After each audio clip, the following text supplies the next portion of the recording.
15 banwang manok nangan king New Zealand Marian Infante. Parehas ng Kapampangan din kayang Pengari at menok nangan king Sindalan, Syudad San Fernando. 11 years old yapay niya mig-migrate la rin kayang pamilya. Karine may ragul at may garal. Mayari ang Bachelor of Performing Arts, major in Screen and Theater Acting. Bistaman malambat ne New Zealand ni Misan ene kanukeling wan ing kayang amanong siswan. Iti kano yung peka nabili ng imada karelang mi kapatad. Inyanong pakiramdaman meng mga pampangan, musukat isipan na meragulya abroad. Mas atarok na pakano iti manibatin niyang kinawa niya karing kayang Pengari. Inya patiking karira linuban, buri na kanong ipagmaragul ing pangakapampangan na. Ingkay ko po talaga, yung ima ko po talaga, ever since linipat kami kay Niana, ang gamang manaliwa ka kultura, manaliwa ka accent, mukhalingwan no kami ni Batan. Ako naman po ala ko na nakapampangan ko Ako naman ala ko na Pilipino ko. I mean, even just, being in the film industry, there's a lot of challenges, not just as an actor, but on top of being an actor or trying to be an actor, morena ko, kapampangan ko. Now, kalati, I'm so short. There's all of these industry beauty standards that also go against the norm of what you see online. So I think as a filmmaker, carrying my language with what I'm doing in the film industry, I thought was quite vital, especially if I really want to represent and champion the Kapampangan language.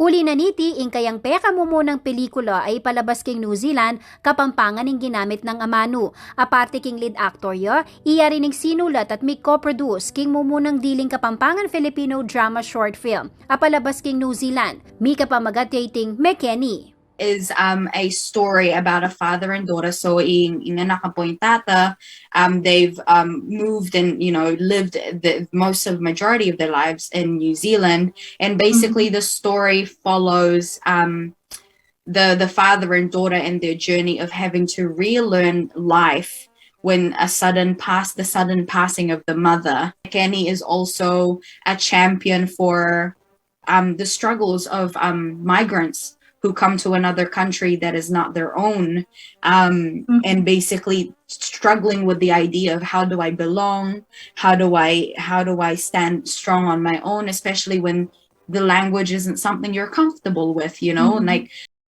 Full support no man kanuring kayang kayabe king production na Kapampangan ing gamitan dang amano, bagay na metulay ang tagana. Ambos kiring Kapampangan community king karelang lugal, pakit mo naman kanong suporta.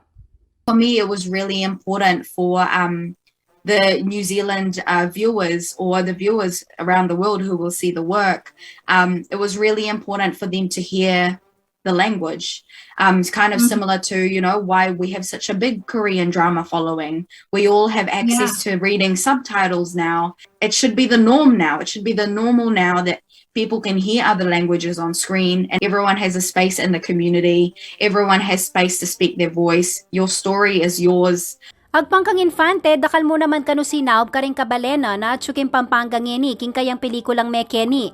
Kinonsultaya kanu karela at kinawang script advisor at translator. Tiro dala naman kanunong makanano ing pamagagkas karing linya. Inyapin makanita namo ing kapasalamata ng Infante karing kabalenta mong sinaob.